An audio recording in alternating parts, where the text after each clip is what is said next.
Hello students, my name is Dr. Amit Magdum.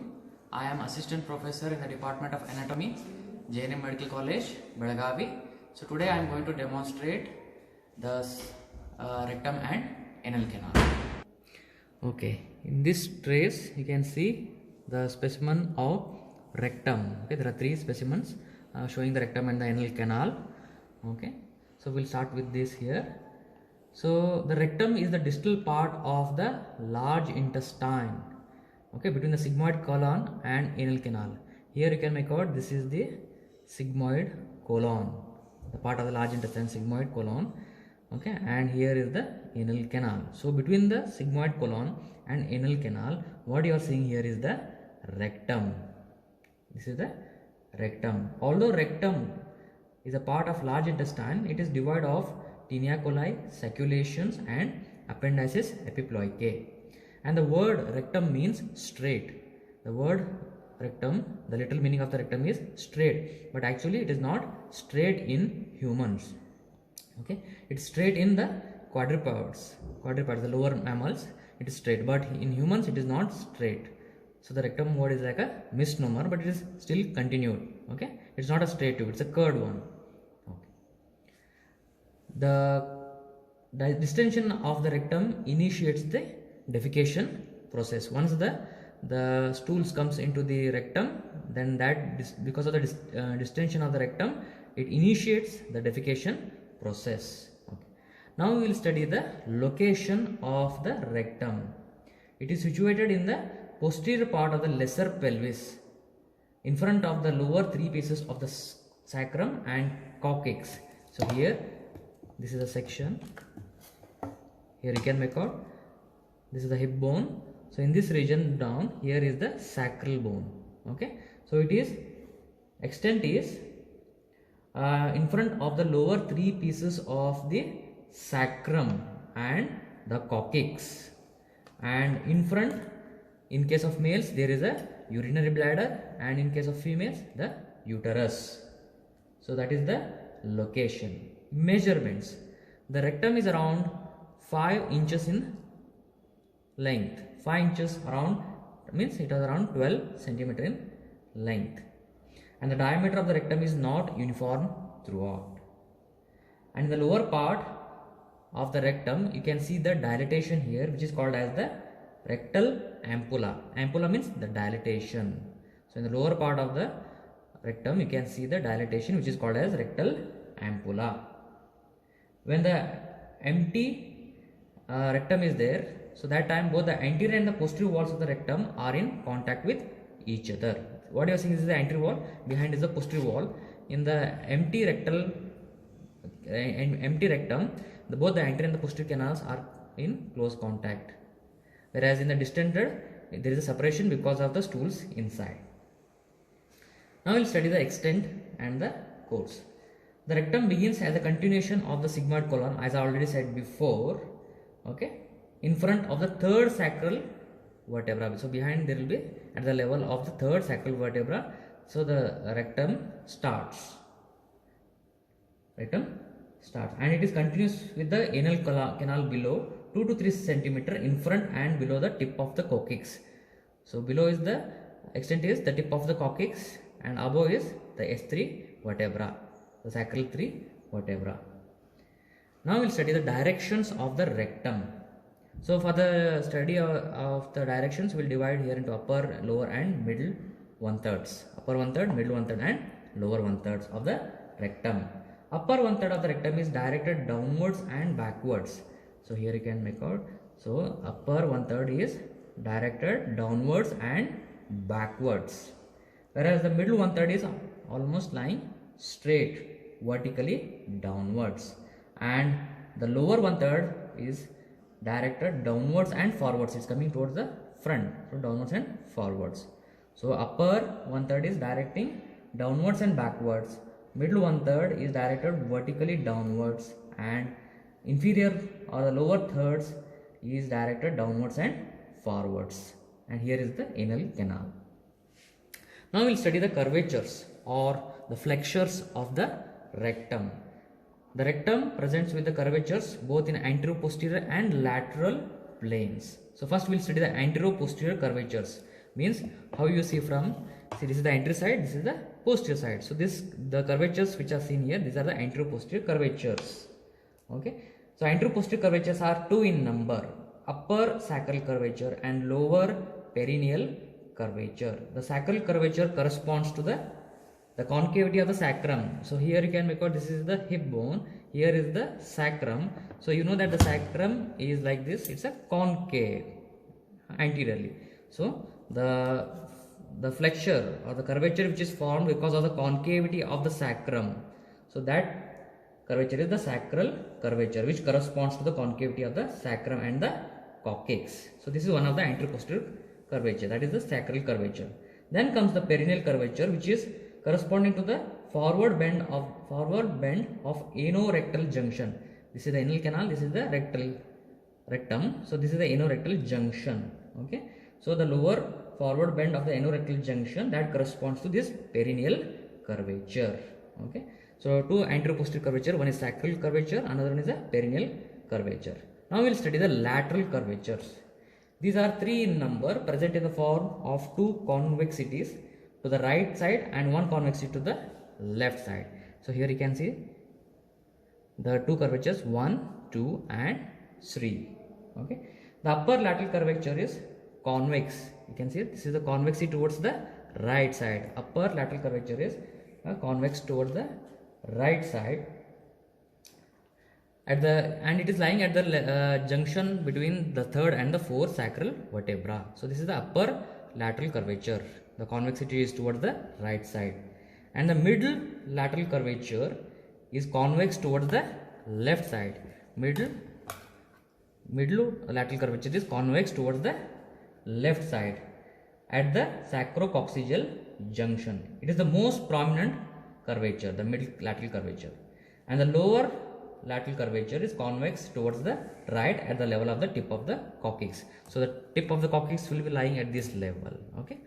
So upper lateral curvature, middle lateral curvature and lower lateral curvatures.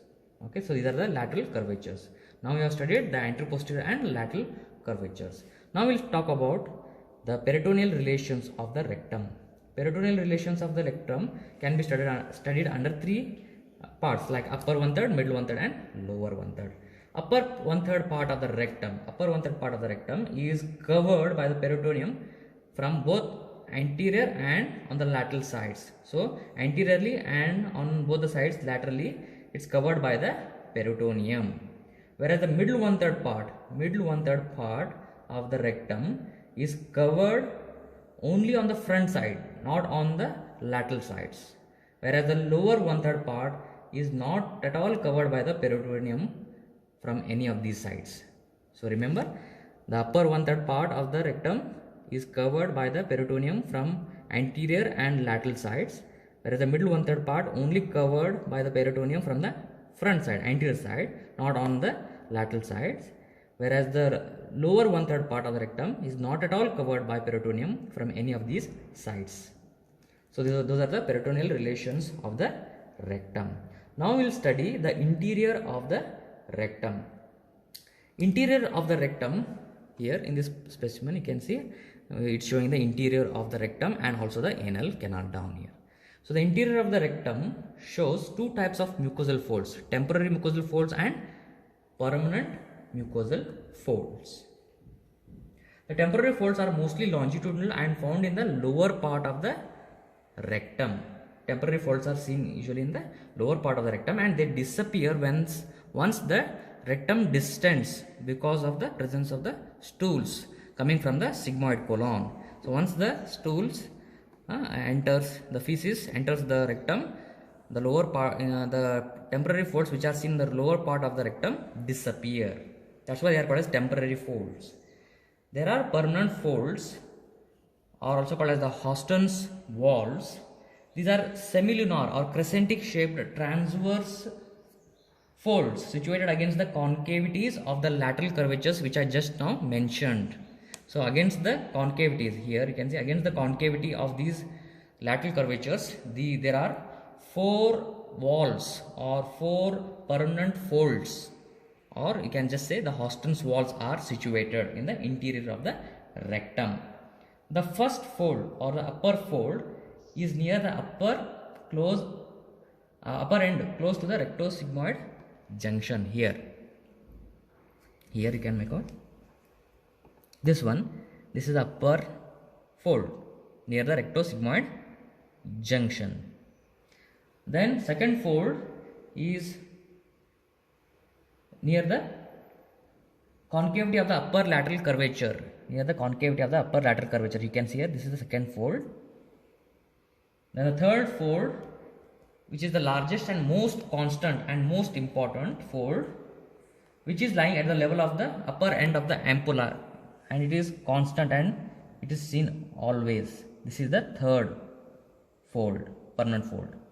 And the fourth fold projects from the left wall of the rectum, and it is seen in the concavity of the lower lateral curvature here, this one. So what are the four folds? Here you can see first one, second, third one, which is most important and most constantly seen at the same position here. This is the third one, and this is the fourth. These are the four permanent folds or Houston's walls. Okay. Next we will study the arterial supply, the blood supply. In that, arterial supply and venous drainage. Arterial supply, the blood supply to the rectum is by superior, middle and inferior rectal arteries. Superior rectal artery is the chief artery of the rectum, is a continuation of the internal mesenteric artery. Middle rectal artery is a branch of the anterior division of the internal iliac artery, and the inferior rectal artery is a branch of internal pudendal artery. And it's also supplied by the median sacral artery, which is a branch of abdominal aorta. The venous drainage is by superior, middle and inferior rectal veins. Okay. Then the lymphatic drainage, the upper half, if you divide the rectum into upper and the lower half, the upper half of the rectum is draining into inferior mesenteric group of lymph nodes, whereas the lower half of the rectum is going to get drained into internal iliac group of lymph nodes. The nerve supply to the rectum is by sympathetic and parasympathetic nerve fibers. The sympathetic fibers are derived from L1 and L2 segments, whereas the parasympathetic fibers derived from S2, S3 and S4 segments of the spinal cord. Next we will study about the supports of the rectum. The rectum is kept in position and prevented from the prolapse by the supports like pelvic diaphragm. In this model you can see here, there is the only cut part of the pelvic diaphragm is still intact here. This is the pelvic diaphragm, which is formed by the levator ani muscle. Okay, so the pelvic diaphragm, and then the fascia of Waldeyer, lateral ligaments of rectum, rectovesical fascia of Denonviller, reflection of the pelvic fascia, and the perineal body. These are the supports of the rectum, which holds the rectum and prevents the prolapse of the rectum into the anal canal. Now coming to the applied anatomy of the rectum, the one thing is, the most important thing surgically is the digital per-rectal examination. So as the name suggests, digital per-rectal examination means with the help of the finger you are going to examine the rectum and the anal canal. So you are going to pass your index finger into the anal opening, and then you move it towards the anal canal and towards the rectum. This is digital per-rectal examination. You do this with all the aseptic precautions and the patient lying in the left lateral position. Okay. Then another condition is, the applied anatomy is proctoscopy. With the help of an instrument called as proctoscope, you are going to visualize the interior of the rectum and the anal canal. Then other applied aspects like the prolapse of the rectum. Just now I told you that there are supports which are keeping the rectum intact and prevents the prolapse of the rectum into the anal canal. If there is a laxity, in the, or if there is a weakness in the muscular wall, muscles of the pelvic diaphragm, okay, then it can lead to the prolapse of the rectum into the anal canal, and sometimes even it can come out of the anal canal, which can be seen outside also. That is a prolapse of the rectum.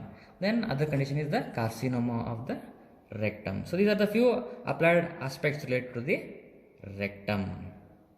Now we will start with the anal canal. Okay, we will study the anal canal. Anal canal is the terminal part. Here you can see the anal canal here. The anal canal is the terminal part, okay, of the GIT, okay, which is situated in the perineum below the pelvic diaphragm. So here I already showed you, this is the pelvic diaphragm. So below that, what you are seeing, this is the anal canal. Okay, it's around 3.8 centimeter in length. It's around 3.8 centimeter in length. Like the rectum, it is also divided of circulations, tinea coli and appendices epiploicae. Now we'll study the location of the anal canal. Anal canal is located in the anal triangle of the perineum between the right and the left fat-filled ischiorectal fossa. On either side there will be the fat-filled fossa called as ischiorectal fossa. So in between those two ischiorectal fossa, the anal canal is situated. And these ischiorectal fossa, they allow the expansion of the anal canal during the defecation process. Now we study the extent and the course of the anal canal. Anal canal begins at the anorectal junction. This is the anorectal junction between the rectum and the anal canal. This is the anorectal junction, and it passes downwards, backwards, and open into the anal orifices. So it passes downwards, backwards, and it opens into the anal orifice. Now we'll study the interior of the anal canal. Interior of the anal canal shows many important features which can be divided for the study purpose into three parts: upper 1/3, part, middle part, and the lower part. Upper part is around 15 millimeter in length, means around 1.5 centimeter.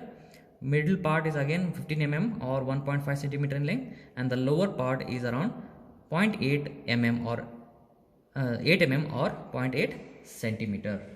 So 1.5 centimeter, 1.5 centimeter, and 0.8 centimeter. So total length is around 3.8 centimeter. It may vary from 3.8 to 4 centimeters. Okay, so that is the length of the anal canal. So we'll study each part. The upper part here, this one, it's around 15 mm long. Just now I told you 1.5 centimeter. It is lined by the mucous membrane, and it is endodermal in origin. And the mucous membrane shows the longitudinal, the vertical folds. These folds are looking like a column, looking like columns. So these are called as anal columns of Morgagni. You can see here, these are the longitudinal running mucosal folds. These look like columns. So these folds are called as anal columns of Morgagni. And the lower ends of these columns, if you just appreciate here the lower end of the anal column, you can see that they are joined with each other by the short transverse folds, which are called as anal walls. So these are the anal columns, and the joining these anal columns by the folds, which are named as the anal walls. The longitudinal folds are anal columns, the transverse folds are the anal walls. And above each wall there is a depression. Here you can see above each wall there is a depression here. These depressions are called as sinuses, anal sinuses. Okay, so three features you can remember here. In the upper part of the anal canal, the longitudinal folds called as anal columns of Morgagni, the transverse folds anal walls, and the fossa, the depressions in them, the fossa, those are the anal sinus.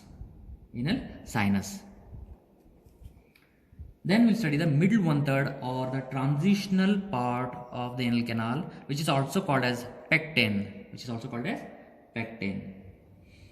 also 1.5 centimeter in length, because here this is the specimen which is kept in the formalin. Now it has shrunken a little bit, so that's why it appears not that much length, but actually in the adult individuals it's around 1.5 centimeter. It is also lined by the mucous membrane, but the anal columns are not present here. And the mucosa of this middle part, the pecten, has bluish appearance because of the dense venous plexus lying underneath and in between underneath it. And the mucosa is less mobile than the upper part of the anal canal, and this region is referred as the pecten or the transitional zone.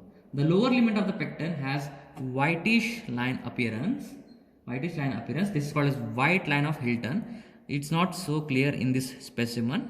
Okay, so there will be a line at the lower end of the pectin, which will be called as white line of Hilton, and this is situated, this white line of Hilton, or you can just say the Hilton's line, is situated at the level of interval between the subcutaneous part of the external anal sphincter and the lower border of internal anal sphincter. So that is about the Hilton's line, white line of Hilton. Then coming to the lower cutaneous part, the lower cutaneous part. As the name says, lower cutaneous. It's cutaneous means it's a skin part. So it's around 8 mm in length or 0.8 centimeter. It is lined by the skin.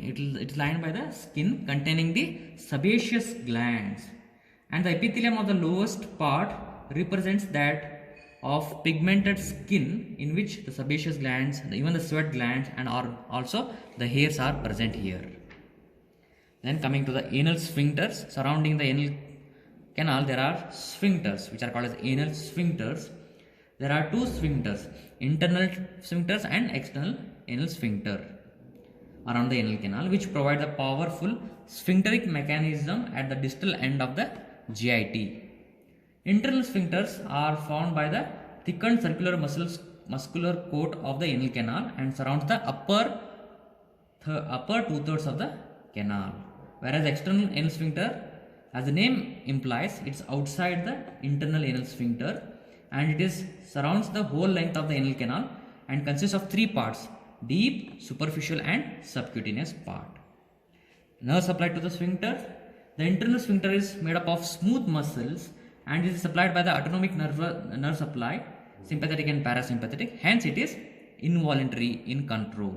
Whereas the external anal sphincter, which is made up of striated muscles supplied by the somatic nerves, that is the inferior rectal nerve and the perineal branch of fourth sacral nerve.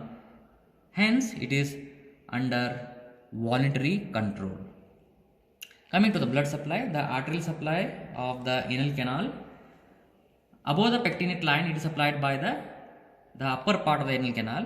Above the pectinate line is supplied by the superior rectal artery, whereas the lower part of the anal canal below the pectinate line is supplied by the inferior rectal artery. So you can remember superior rectal artery, inferior rectal artery, they are going to supply the anal canal above and below the pectinate lines respectively.